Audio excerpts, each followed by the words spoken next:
Trolley नगर के जंगल में कड़क सेठ पिज्जा की बड़ी सी दुकान चलाता था। उसी की दुकान के सामने पीलू सस्ता दाल चावल बेचा करती थी। ये बात कड़क को बिल्कुल पसंद नहीं थी। एक गरीब उसकी दुकान के सामने अपनी दुकान लगाए। एक दिन कड़क अपने आदमियों के साथ पीलू के पास जाता है। तू यहाँ से अपनी दुकान हटा। तेरी गरीब दुकान के कारण मेरे इस शानदार पिज्जा शॉप का शो खराब हो रहा है। कड़क सेठ जी, आपका और मेरा क्या मुकाबला है? आपकी इतनी बड़ी दुकान है, अमीर लोग वहाँ आते हैं। मैं छोटी सी गरीब, मेरी दुकान में गरीब लोग ही आते हैं। और वैसे भी मेरी दुकान आपके पिज्जा शॉप से बहुत दूर है। मुझे ज्ञान देती है। फिर कड़क और उसके आदमी पीलू की दुकान को तोड़ फोड़ देते हैं। पीलू बहुत दुखी हो जाती है, वो रोने लगती है। हम गरीब लोगों की कोई नहीं सुनता, सिर्फ दाल चावल ही तो बेचा करती थी मैं। इसमें इस कड़क सेठ का क्या नुकसान हो रहा था? लेकिन घमंड के कारण उसने मुझ गरीब की दुकान ही तोड़ दी। पीलू रोते रोते सो जाती है। जब वो उठी है तो देखती है कि कड़क सेठ और उसके आदमी उसका मजाक उड़ा रहे हैं। ये देखकर वो बहुत गुस्से में आ जाती है। अब मैं भी गरीब लोगों के लिए पिज्जा बनाऊंगी, ऐसे ठान लेती है। ऐसा सोचकर पीलू अपनी टूटी हुई दुकान के सामान को फिर से इकट्ठा कर लेती है और तवे में पिज्जा बनाने लगती है। कुछ गरीब चिड़िया वहाँ आती है। अरे पीलू बहन, तुम भी पिज्जा बना रही हो? ये तो हम खा ही नहीं पाएंगे, बहुत महंगे होते हैं ना ये, अमीर लोगों का खाना है ये। नहीं बहन, मैं पिज्जा सस्ते दामों में ही दूंगी और इतनी टेस्टी कि अमीर भी इसको खाने आएंगे। फिर थोड़े ही दिनों में पीलू का पिज्जा बहुत फेमस हो गया और गरीब लोगों के साथ अमीर भी उसकी दुकान में आने लगे। एक दिन पीलू के घर के पास दबंग जाबाज पहुंचता है। पीलू, मैं तुम्हारी दुकान में नहीं आ पाया, लेकिन मुझे तुम्हारा पिज्जा खाना है। लेकिन अगर मुझे पिज्जा पसंद नहीं आया तो मैं तुम्हें पैसे नहीं दूंगा। मैं आपको अभी एक पिज्जा बना कर देती हूँ। जाबाज जी, आपको जरूर पसंद आएगा। जाबाज को पीलू के पिज्जा बहुत पसंद आते हैं और वो उसकी तारीफ करके उसको पैसे देकर चला जाता है। इसको देखकर कड़क गुस्से में आ जाता है और फिर से अपने गुंडों के साथ पीलू की दुकान तोड़ने जाता है। तेरी ये हिम्मत, मैं फिर से तेरी दुकान तोड़ दूंगा। लेकिन तभी वहाँ पर जाबाज आ जाता है और अकेले ही कड़क और उसके गुंडों को पिटाई कर देता है। इसके बाद जाबाज के डर से कड़क जंगल छोड़कर भाग जाता है और पीलू अपनी मेहनत और लगन के कारण पिज्जा की बड़ी सी दुकान खोल लेती है। इस तरह से पीलू हंसी खुशी रहने लगती है। शहर के एक जंगल में पीलू अपने पति बबलू कबूतर के साथ रहा करती थी। वो अपने पति को लंच बॉक्स देकर उसे ऑफिस भेजती है। तभी उसे एक अपने मोटर वाहन से उतरती दिखती है। अरे बबली, तू? अरे पीलू, तू यहाँ कैसे? बबली, मैं और मेरे पति इस घोंसले में किराए से रहने के लिए आए हैं। अच्छा चल, मैं अब घर के अंदर चलती हूँ। मुझे इतनी देर धूप में रहने की आदत नहीं है, मैं तो एसी में ही रहती हूँ। अच्छा, लेकिन स्कूल में तो तू हमेशा बाहर धूप में ही खेला करती थी। स्कूल की बात अलग थी, अब मैं अमीर घर में शादी होके आई हूँ, मुझे धूप बिल्कुल सूट नहीं करती है। दूसरे दिन पीलू बबली के घर अचार लेकर जाती है। बबली, ये देख, मैं तेरे लिए आम का अचार लेकर आई हूँ। इसे मेरी सास ने बनाया है, वो भी घर में। अरे, ये ऑयली अचार मैं नहीं खाती हूँ पीलू, ये सब गांव में चलता होगा, मेरे यहाँ नहीं। इसे तू वापस ले जा। पीलू उदास होकर कहती है। ओहो बबली, तेरी लाइफस्टाइल तो बहुत बदल गई है। चल ठीक है, मैं अब चलती हूँ। ऐसे कहकर पीलू वापस अपने घर चली जाती है। ऐसे ही कुछ दिनों बाद करवा चौथ का त्योहार आता है। पीलू अपने पति से कहती है, बबलू जी, मैं ये साड़ी करवा चौथ पे पहनूं तो कैसी लगेगी? पीलू, तुम भी क्या सोचती होगी कि कैसा पति मिला है, किराए के घर में रखा है, नई साड़ी भी नहीं दिला सकता। लेकिन क्या करूं, मेरी तनख्वाह इतनी कम है कि महीना पूरा होने के पहले ही सारा पैसा खत्म हो जाता है। काश इस त्योहार में मैं तुम्हें कम से कम एक अच्छी साड़ी दिला पाता। बबलू जी, आपका प्यार ही मेरे लिए असली दौलत है। आप चिंता मत करो, सब ठीक हो जाएगा। तुम सच में बहुत अच्छी हो पीलू। ये लो 1000 रुपए और इससे करवा चौथ का सामान ले आना। ठीक है जी, मैं पूजा का सामान ले आऊंगी। शाम में पीलू के घर बबली आती है। पीलू, आज करवा चौथ मनाने के लिए सभी बंगलों में आ रही है, तो भी आ जाना। मेरे बंगलों की छत से चांद साफ साफ दिखता है। तुम लोगों की छोटे छोटे घोंसलों में शायद वो सही से निकलेगा नहीं, फिर तुम लोग भूखी रह जाओगी। अगर सब आ रही है तो मैं भी आ जाऊंगी बबली। अब मैं चलती हूँ, मुझे तैयारी करने के लिए पर्सनल स्टाइलिस्ट आने वाली है। वो 50,000 ले रही है मुझे स्टाइल करने के लिए। तुम लोग तो खुद से तैयार हो जाना। रात में सभी बबली के बंगलों में पहुंच जाती है। पीलू भी वहां जाती है। अरे वाह बबली, तुम्हारी साड़ी तो बहुत ही अच्छी लग रही है। ये मेरे मुंबई जंगल के पर्सनल फैशन डिजाइनर ने मुझे डिजाइन करके दिया है। अरे तेरी मेहंदी, उसकी डिजाइन भी कमाल है। ये 25,000 की है। तुम्हारी मेहंदी के खर्च से हमारा पूरा घर ही चल सकता है। सब हंसने लगते हैं। चलो, अब चांद निकलने वाला ही है, लेकिन मेरे पति नहीं आए हैं। उनके हाथों से मैं फिल्टर्ड वाटर पीऊंगी, उसके बाद ही अपना व्रत तोड़ूंगी। एक के बाद एक सभी चिड़ियाएं अपने पति का चेहरा चांद के साथ देखकर साथ ही व्रत पूरा कर लेती है। पीलू भी बबलू के साथ व्रत पूरा कर लेती है, लेकिन बबली के पति अभी तक नहीं आते हैं। फिर सभी अपने अपने घर चली जाती है। देर रात को पीलू बबली को फोन लगाती है। अरे बबली, फोन क्यों नहीं उठा रही है? उसके पति घर आए कि नहीं? ऐसे कहते हुए वो अपने पति के साथ बबली के घर जाती है। वहाँ वो देखती है कि बबली अपने हॉल में बेहोश पड़ी हुई है। फिर पीलू तुरंत ही डॉक्टर को फोन लगाती है। इन्हें तो डिहाइड्रेशन हुआ है, इन्हें मैं एक इंजेक्शन देता हूँ, इससे इनकी हालात संभल जाएगी। इनके पति को जल्दी से बुलाओ। फिर बबलू तुरंत ही बबली के पति के ऑफिस पहुंच जाता है और उन्हें पूरी बात बताता है। वो दोनों जल्द से जल्द घर वापस आते हैं। आप कहाँ रह गए थे? आपका फोन नहीं लग रहा था। बबली, तुमने मुझे बताया ही नहीं कि आज तुमने करवा चौथ का व्रत रखी है। चलो अब जल्दी से अपना व्रत पूरा कर लो। फिर पीलू की मदद से बबली अपना व्रत पूरा कर लेती है। बबली, तुमने भाई साहब को व्रत के बारे में क्यों नहीं बताया? मैं फैशन और मेकअप में इतना ध्यान ही नहीं दी कि मुझे इन्हें बताना था, याद ही नहीं रहा। पीलू, तुम्हारी सादगी से मैं सीखूंगी कि इतने कम पैसों में भी कैसे अच्छे से रहते हैं। अब मैं अपनी दौलत के लिए इतनी घमंडी नहीं रहूंगी। उसके बाद से बबली सुधर जाती है और सादगी से अपना जीवन बिताने लगती है। नैनपुर गांव के जंगल में पीलू की एक छोटी सी बेकरी की दुकान थी। उसके हाथ के जाम, पिज्जा, बर्गर लोगों को बहुत पसंद आते थे और उसके यहाँ हमेशा भीड़ लगी रहती थी। पीलू की बहुत तारीफ होती थी। वहीं पर उसकी दुकान के सामने जाबाज की भी बेकरी थी। वो पीलू से बहुत जलता था। एक दिन वो नया साल शुरू होने के पहले अपनी दुकान में केमिकल से बने अलग अलग फ्लेवर्स के बड़े बड़े पिज्जा, बर्गर बेचना शुरू कर देता है। बड़ा साइज होने की वजह से लोग वहीं जाते थे, लेकिन उसका स्वाद उन्हें अच्छा नहीं लगता था। इससे पीलू की दुकान में अब लोग कम जाने लगे। ऐसे ही एक दिन ब्रेड सप्लाई करने वाला बबलू पीलू के पास पहुंचता है। पीलू बहन, क्या बात है? आप आजकल पिज्जा, बर्गर, ब्रेड्स का ऑर्डर नहीं कर रही हो? नया साल आने वाला है, अब तो लोग ज्यादा डिमांड करेंगे। क्या बताऊं बबलू भाई, उस कालू के कारण मुझे बहुत नुकसान हो रहा है। मैं तो दुकान बंद करने की सोच रही हूँ। अरे, ऐसे अपशगुन बातें मत करो बहन, ऐसे हार मत मानो। तुमने बहुत मेहनत से दुकान बनाई है। लेकिन भाई साहब, आप तो अच्छे से जानते हो मुझे बहुत नुकसान हो चुका है। अब मैं और नुकसान नहीं ले सकती। नया साल में सब खुशियाँ मनाएंगे, लेकिन मेरी दुकान बंद हो जाएगी। मैं उधार लेकर दुकान नहीं चलाऊंगी। तुम फिक्र मत करो पीलू बहन, मैं तुम्हारे लिए रास्ता निकालता हूँ। मेरे जीजा जी अफ्रीका के जंगल में फ्रूट्स का काम करते हैं।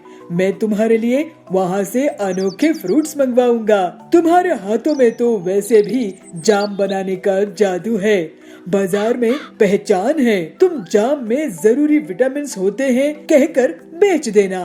काम कम दाम में लोग बहुत खरीदेंगे। इससे उनका भी फायदा होगा क्योंकि वो केमिकल से बना हुआ जाम नहीं होगा। बस फिर क्या, तुम उससे खूब मुनाफा कमाना। वाह बबलू, नए साल में नया काम, नया जाम, मजा आएगा। अगर अफ्रीका से फल आए तो। पीलू तैयार हो गई और फिर बबलू उसको अफ्रीका के इंपोर्टेड फल लाकर देता है, जिसे पीलू शाम में कम पिज्जा बर्गर बनाती है और उसे अपनी सहेली की बेटे टिल्लू को टेस्ट कराती है। बेटा, ये नए जाम पिज्जा बर्गर है, तुम जरा इसे टेस्ट करके तो बताओ कि ये कैसे बने हैं। तो टिल्लू कहता है, वाह आंटी, ये तो बहुत टेस्टी है, मैंने तो ऐसे कभी नहीं खाए। और फिर नए साल में पीलू अपनी बेकरी में जाम पिज्जा बर्गर्स बेचने लगती है। उसकी बेकरी में नए साल में नए फ्लेवर लेने के लिए बच्चों की भीड़ इकट्ठा हो जाती है और जल्दी ही पूरे जाम पिज्जा बर्गर बिक जाते हैं।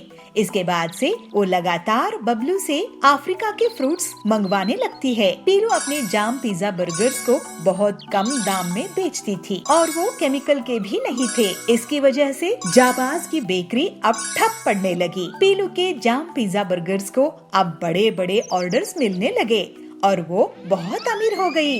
लोग उसके जाम पिज्जा बर्गर को नए साल के बड़ी बड़ी पार्टी में ऑर्डर करने लगे, लेकिन पीलू ने उसके दाम नहीं बढ़ाए। इस वजह से गरीब लोग भी उसके जाम पिज्जा बर्गर को खा सकते थे।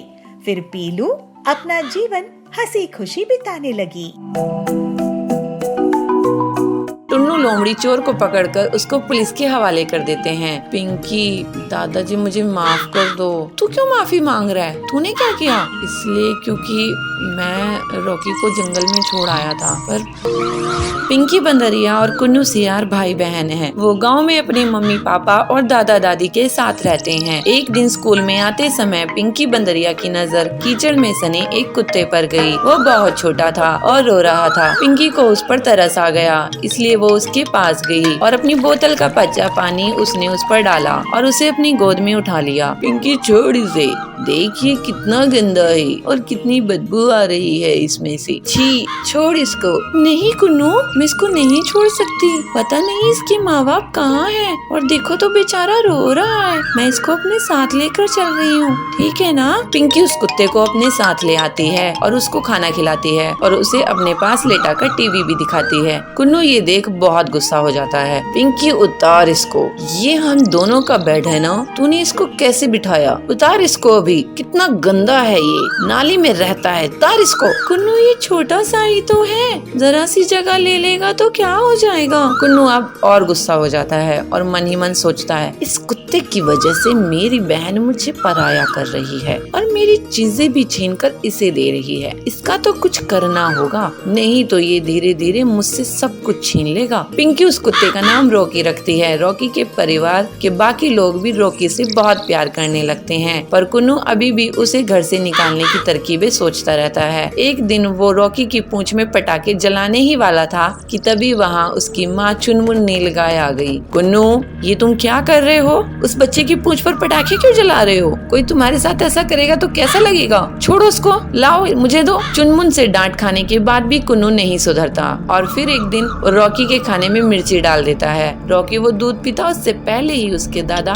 टुन्नू शेर वहाँ पहुँच गए। कुन्नू, ये दूध लाल क्यों है? क्या मिलाया है इसमें? कुन्नू घबरा जाता है। सच सच बोलो कुन्नू। नहीं, कुछ भी नहीं दादाजी, वो तो ऐसे ही हो गया। मैं जानता हूँ तुम रॉकी को जरा भी प्यार नहीं करते हो और उसे घर से निकालना चाहते हो, पर बेटे ये बेचारा भी बहुत छोटा है, तो जानता भी नहीं कि तुम इसके साथ क्या क्या कर रहे हो। इसलिए ये सब छोड़ो और उसके साथ प्यार से पेश आओ, ठीक है? दादा के समझाने पर भी कुन्नू नहीं समझता और फिर एक रात वो रॉकी को लेकर जंगल में चला जाता है और उसे कहीं दूर छोड़ाता है और घर आकर सो जाता है। अब उस रॉकी को मैं ऐसी जगह छोड़ कर आया हूँ जहाँ से वो चाह कर भी वापस नहीं आ सकता और मैं जीऊंगा चैन की जिंदगी। अंधेरी रात हो चुकी थी, घर में सब सो चुके थे कि तभी एक लोमड़ी चोर उनके घर में घुस जाती है और एक एक करके घर का सारा कीमती सामान चुरा लेती है। पर जैसे ही वो घर के बाहर कदम रखती है वैसे ही रॉकी भौंकने लगता है और घर वाले सारे लोग जाग जाते हैं। तब तक रॉकी लोमड़ी चोर को हिलने तक नहीं देता। अच्छा, तो ये चोर हमारे घर में चोरी करने आया था। शाबाश रॉकी, अगर आज तुम नहीं होते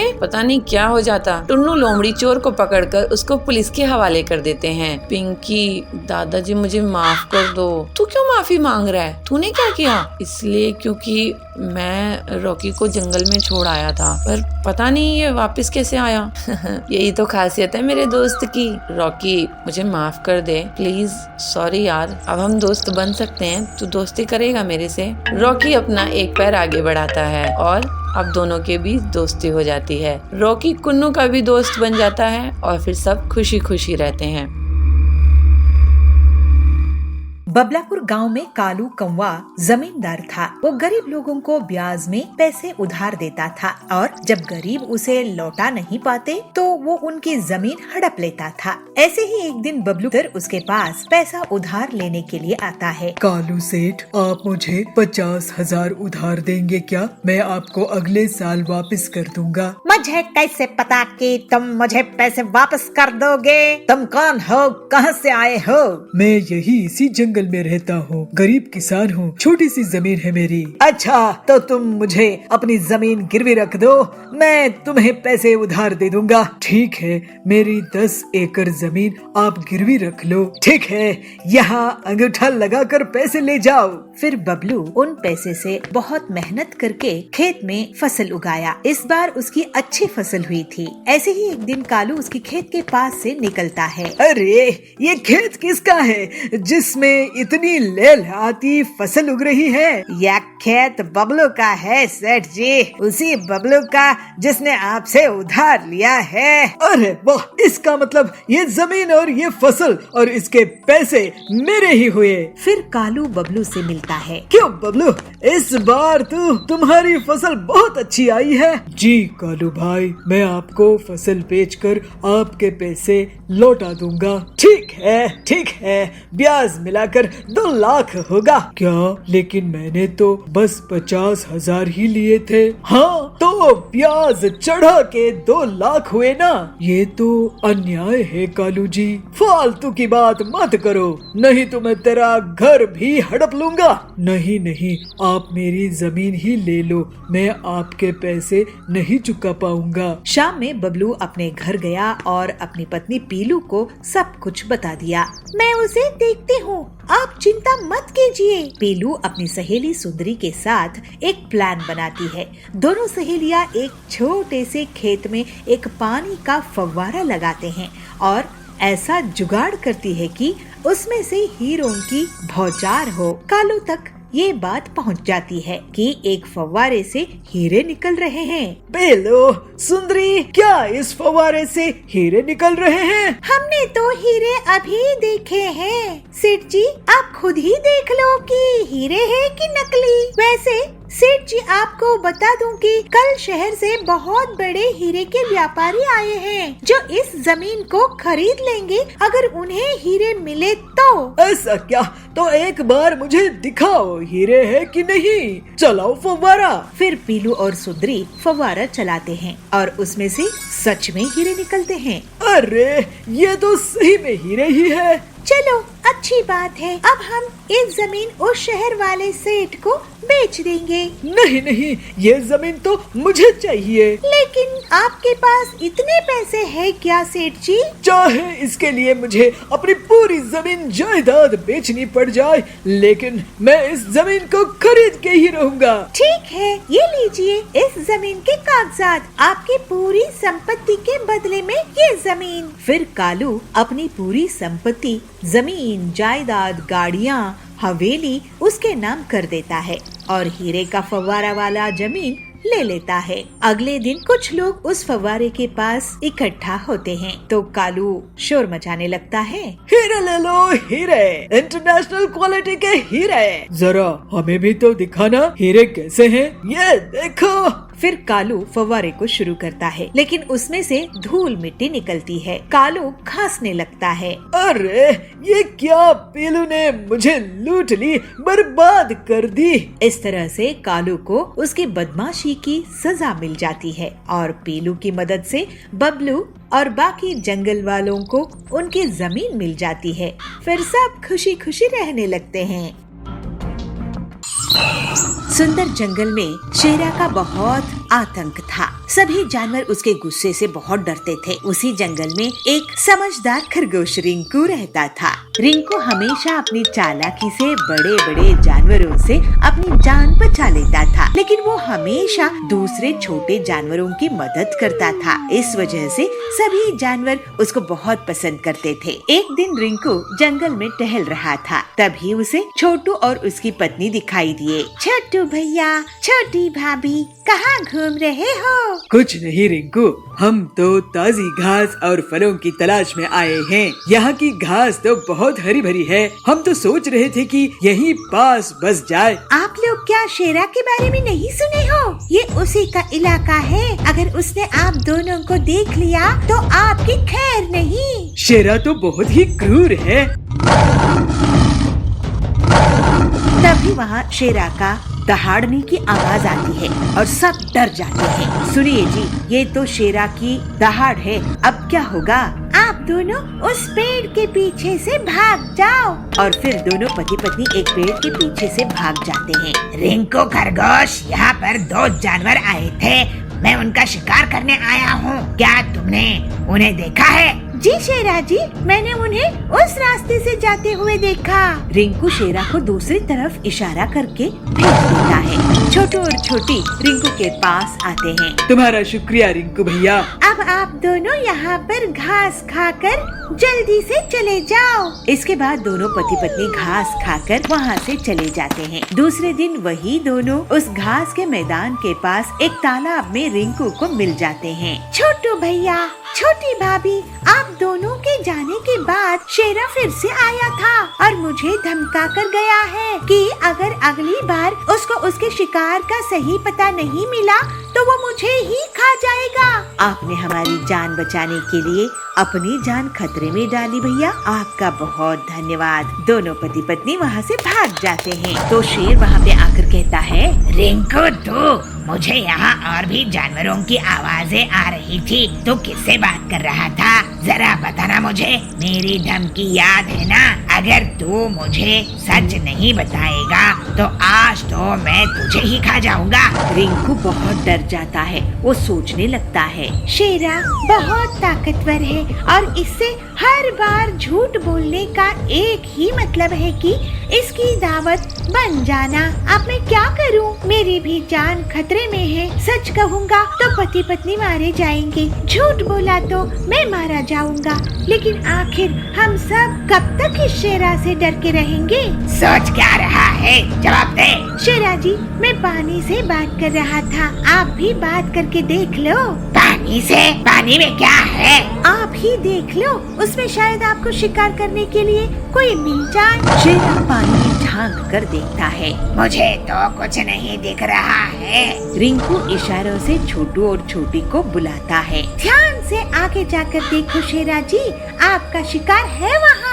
शेरा जैसे ही थोड़ा और आगे बढ़ता है, तभी उसे पीछे से रिंकू और छोटू छोटी धक्का दे देते हैं और उसको तालाब में गिरा देते हैं। मुझे बचाओ, मुझे तैरना नहीं आता है, मुझे बचाओ। शेरा डर के कारण चिल्लाने लगता है। उसकी आवाज सुनकर बहुत से जानवर आते हैं। शेरा, तुम सबको डराते हो। अपनी ताकत का तुम्हें बहुत घमंड है। अगर तुम हम सबको तंग करना छोड़ोगे तभी तुम्हें बचाएंगे। इसको मत बचाओ रिंकू। नहीं छोटू भाई, पूरे जंगल के सामने ये मदद मांगकर साबित कर चुका है कि इसको भी डर लगता है। मैं वादा करता हूँ कि मैं तंग नहीं करूँगा। और फिर सबके सामने रिंकू रस्सी फेंककर शेरा को बचाता है। शेरा शर्मिंदा हो जाता है और फिर वो कभी भी अपनी ताकत का गलत इस्तेमाल नहीं करता है और पूरे जंगल में अब रिंकू की सूझबूझ की तारीफ होने लगती है। इसी तरह से रिंकू इतनी मुश्किल में भी अपनी हिम्मत और होशियारी से मुसीबत खत्म करने में कामयाब होता है।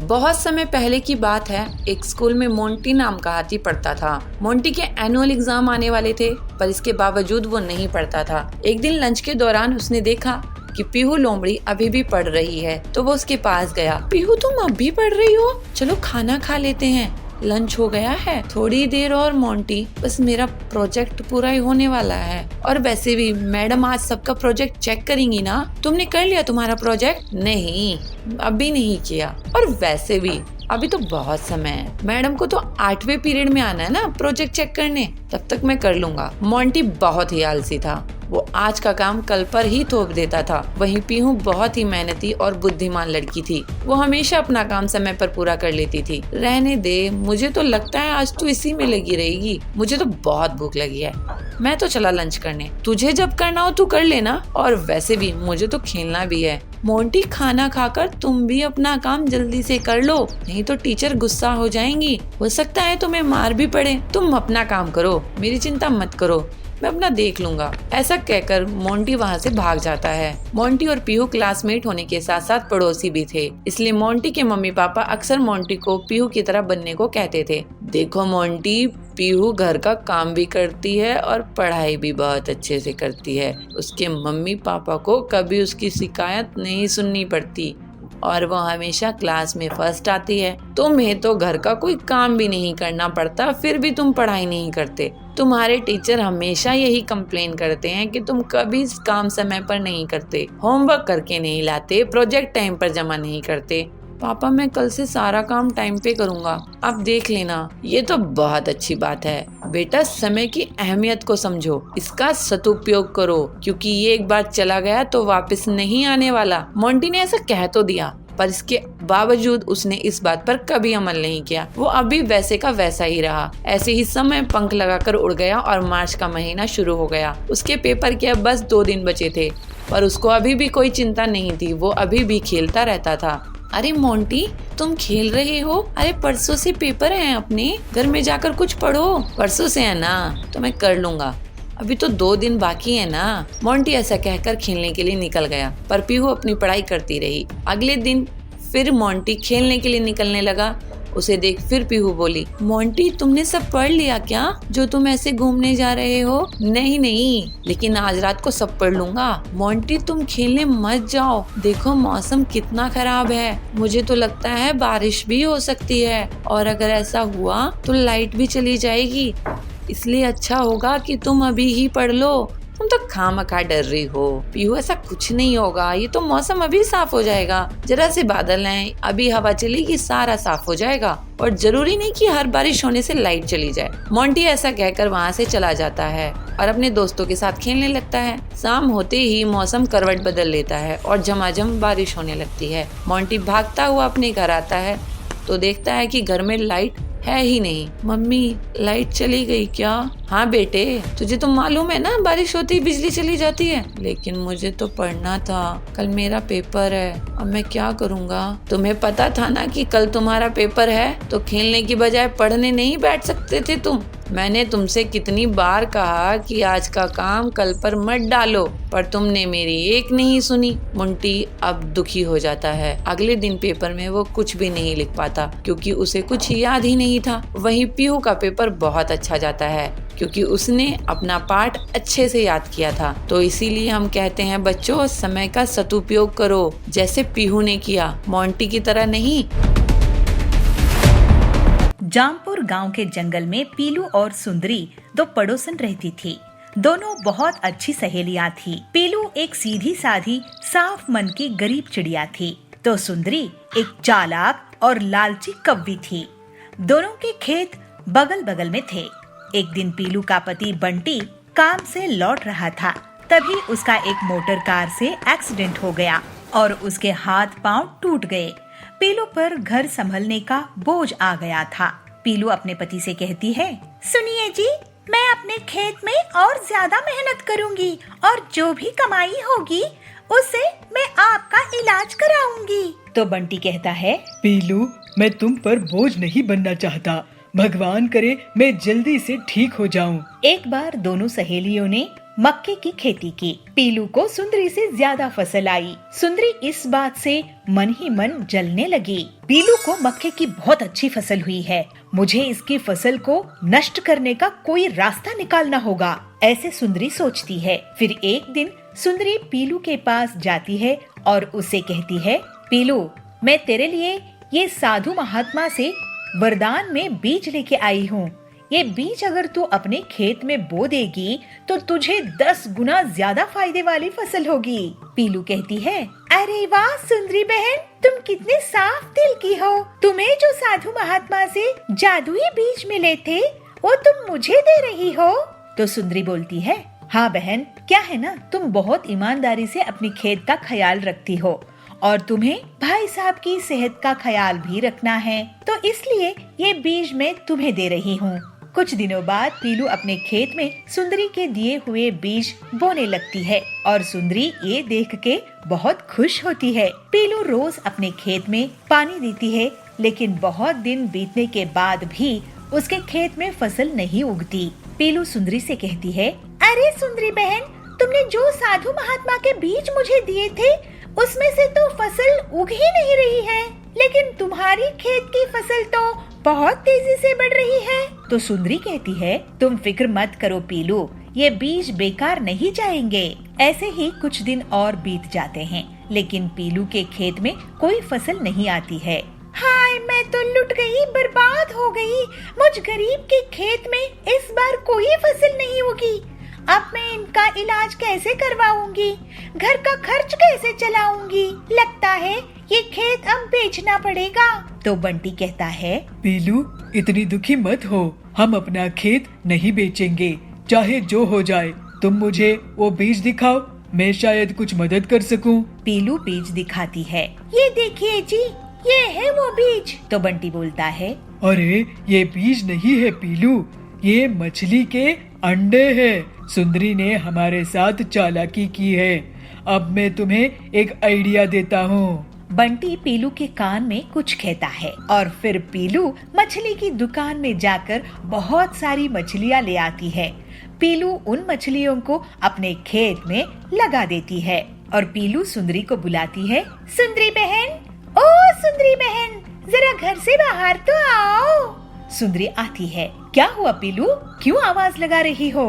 अरे जरा मेरे साथ मेरे खेत में चलो, चल कर तो देखो।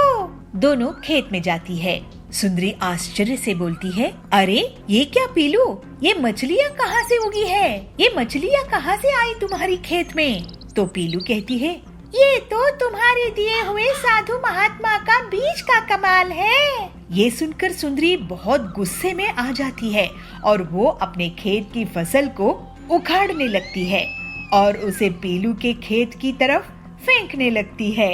तो पीलू कहती है, अरे सुंदरी बहन, ये क्या कर रही हो?